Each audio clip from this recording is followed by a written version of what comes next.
Welcome students. Today we'll discuss seismic design philosophy. So here the engineers do not attempt to make any earthquake proof buildings. Rather they will attempt to make earthquake resistant buildings, because when we design for earthquake proof buildings, the building will be strong, but it will be too expensive. Because of this reason we are neglecting to provide earthquake proof buildings. Rather than we are going to provide earthquake resistant buildings. So here the engineer intention is to make earthquake resistance. Such buildings will resist effect of ground shaking, although they may get damaged severely but would not get collapse. Totally they will not get collapse during the strong earthquake. The intention is to be safe in the hazardous time, right? In that case the earthquake resistant building will be more safe, as we can provide with the safety.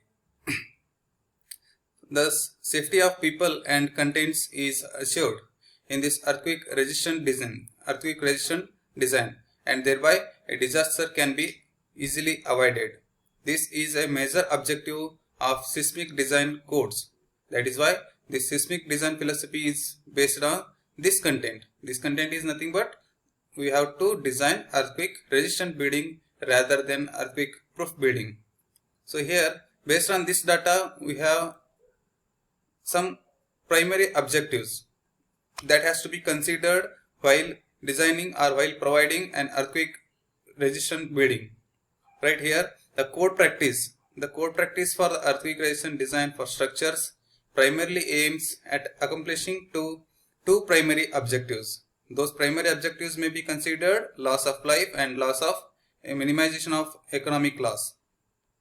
And these are the main two resources, life and economy. These are the main two resources of the society, and based on this content we have to adapt our design philosophy, right? And these objectives can be fulfilled by design philosophy with some considering criteria. Those criteria can be discussed by considering some of the classification of earthquake. Those classification of earthquake is based on, we have considered here based on the size of an earthquake. Whenever our structure undergone with a minor earthquake, that structure should resist shaking without any damage. This is the design philosophy whenever our structure undergone with a minor earthquakes. In that case the structure should resist shaking without any damage to the structural and non-structural elements.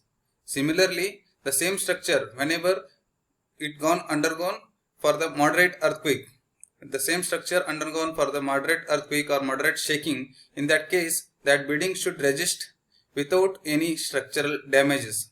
But some of the case we can expect that the damages to be to the non-structural elements. Non-structural elements that can be considered in the building as walls, parapet walls and partition walls, right?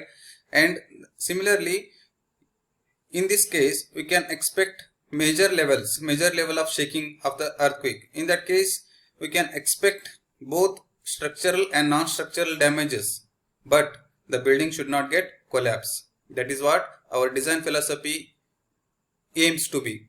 So here minor earthquake, moderate earthquake and major earthquakes are considered to be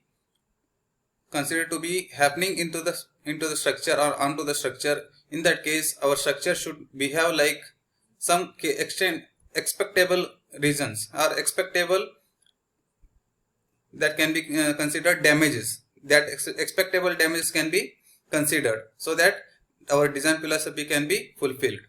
So here in the same content we can illustrate our conceptual representation can be explained with the diagrams here. The structure is considered for minor shaking, moderate shaking and strong shaking. So here whenever our structure undergone for the minor shaking, in that case we are not expecting any damages to the structural and non-structural elements. That is what in this first figure we can expect. And similarly the same structure undergone to the moderate shaking, in that case we can expect some damages to the non-structural elements like walls, but we are not expecting or we are not allowing to get damage by the force of moderate shaking to the structural elements like columns and beams. Similarly, whenever we are considering the same structure for the strong shaking, in that case we can expect both structural and non-structural damages, but we are not allowed to collapse that structure, so that we can be safe. In this case, the design philosophy may work, and again we will be avoiding the disaster. Once the structure is safe against minor, moderate and strong earthquake shakings, in that case our structure can be considered safe. But here in this case we can expect that earthquake design philosophy can be summarized. This summarization can be expected for considered earthquake sizes. That considered earthquake sizes is nothing but we have considered under moderate, minor and strong earthquakes. So here the moderate earthquake, strong earthquake and minor earthquakes are considered for explanation of or for consideration of design philosophy. Similarly, that explanation or that consideration can be summarized. That summarization can be considered with a minor earthquake that is considered as a frequent shaking.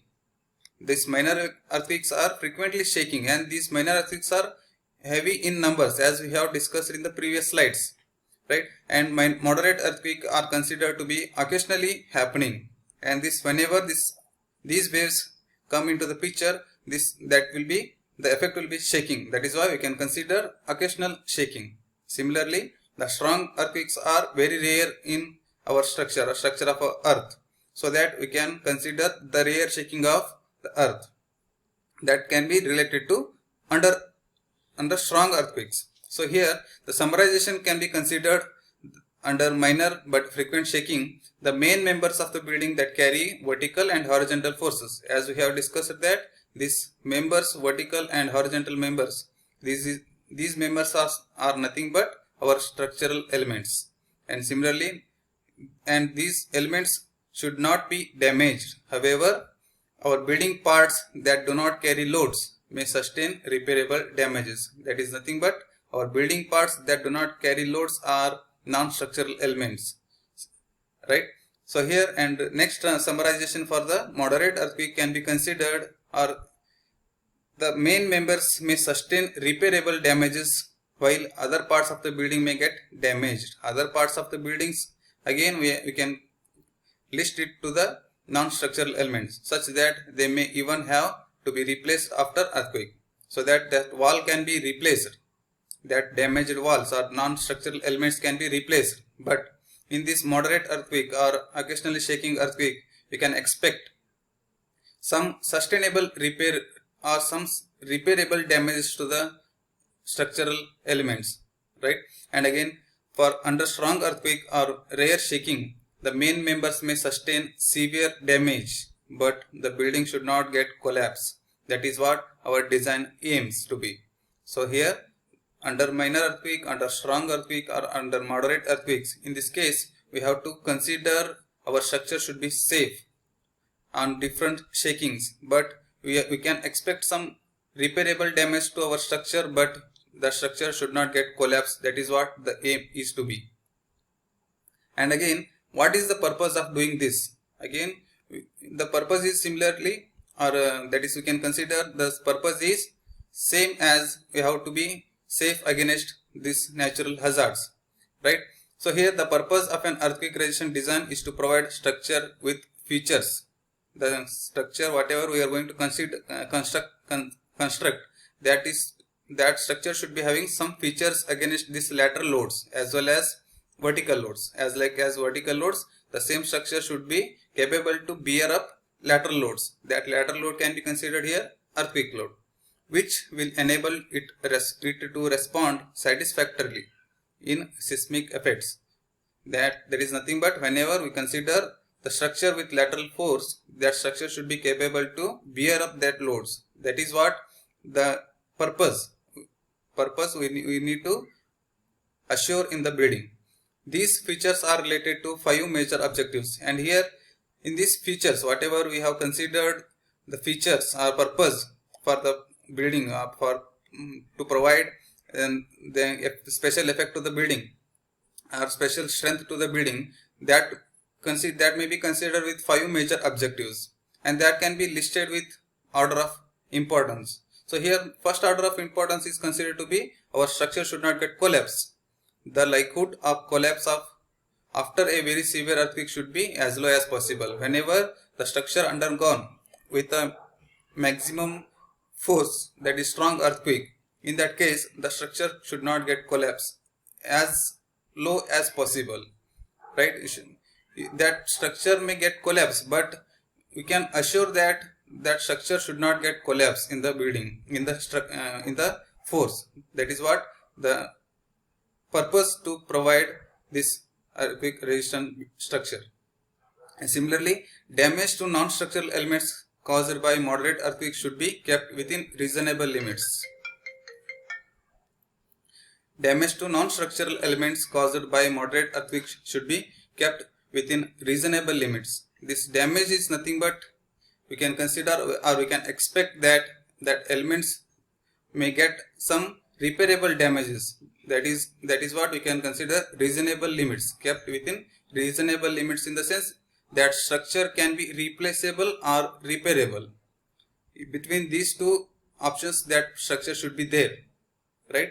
And again, although the considerable damage due to severe earthquakes which have a low probability of occurrence is acceptable, such damage is unacceptable in the case of moderate tremors, which are more likely to occur. That is what we have discussed. The same thing is written over here.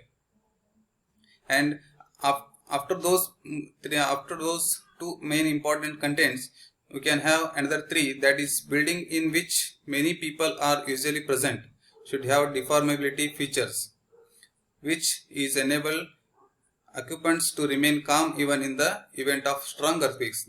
Again, whenever our structure is designed with earthquake resistant structure, in that case structure is considered to be flexible. That structure should not be rigid. Whenever our structure is,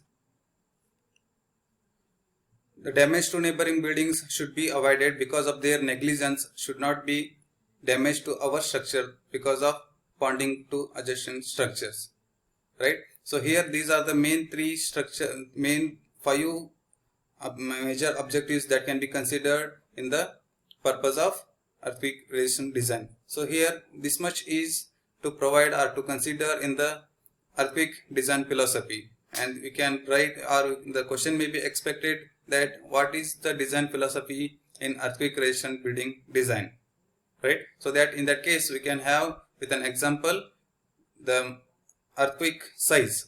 With the example earthquake size, the 2 objectives that may be explained in this earthquake resistant design philosophy, right? Thank you.